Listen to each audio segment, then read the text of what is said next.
My name is Scott Kimball, and I'm here on behalf of the Missouri Association of School Administrators. I have sat on this committee before, 4 years, my first 4 years in office, and I literally asked to be taken off it because it's like sitting on the budget. All you do is talk about money and not the students. What are you doing right now to catch these children up, and why are you doing it now and not before? Because there's been children trying to catch up way before COVID ever hit. I was one. So,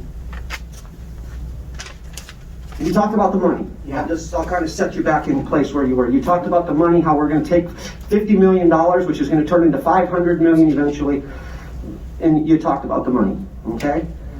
You talked about it, we're taking it away from you being able to use it now in the regular schools to help them catch up. So what were you doing before then? Before this came about? You say we're trying to take money away that's going to help you catch them up, but they're not catching up now. So what are you doing at this moment to catch them up without the $50 million? so for COVID? No, for anything. I'm talking, this has been a problem. You've heard representatives talk about their children alone, and I'm sure we've got witnesses out here too. This is a problem that's been here for a long time, not just since COVID got here. Yeah, this bill. I'm almost 50 years old, and it was a problem when I was in school. This bill, in our opinion, doesn't do anything to address kids that are. Let me finish. It doesn't do anything to address a failing school.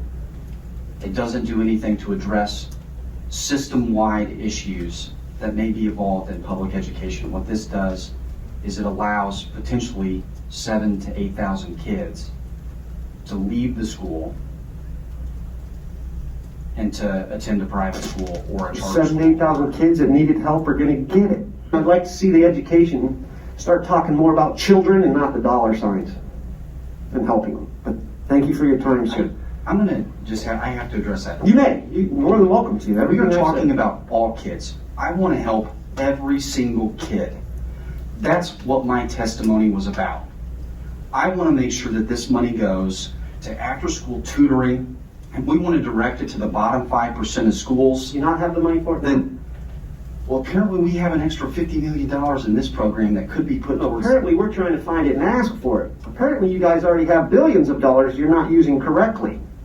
Or we wouldn't be asking to revert $50 million somewhere else to help fix a problem that's the education's problem, not ours. We're seeing it because we're parents, not because we're legislators. I'm a parent, I have 2 children, 2 boys. And I grew up in that system and then was homeschooled in high school because, I'll be honest, I was a terrible student. And one of the reasons was, and now I can't blame the education here for that. I grew up in another state. But it was the education system in that state, and it was a public education system. But I won't go into theirs of what happens here because I have seen what happens here. It's a little different from there, but the same outcome. It's all about the dollar signs. I just find it hard to believe that you guys are worried about $50 million that eventually becomes $500 million on teaching students when you get so much money already. And like I said, I've sat in this committee before and heard you ask for even more and say that's not a big amount. I don't know that Not you personally, sorry, not you personally, the education in general. And I think this committee's going to see it many more times. Mark my words. My name is Mike Wood. I do represent the Missouri State Teachers Association.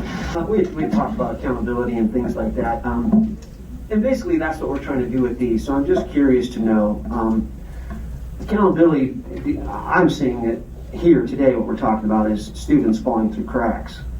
And I still have yet, like I said, I sat on this committee before, I've seen hundreds of these kind of bills before, and a lot of them get shot down. I'm just wondering, when is the education program, or heck, everyone in education going to get together maybe with some of us? We need to do something. We need a safety net. That's what these all are.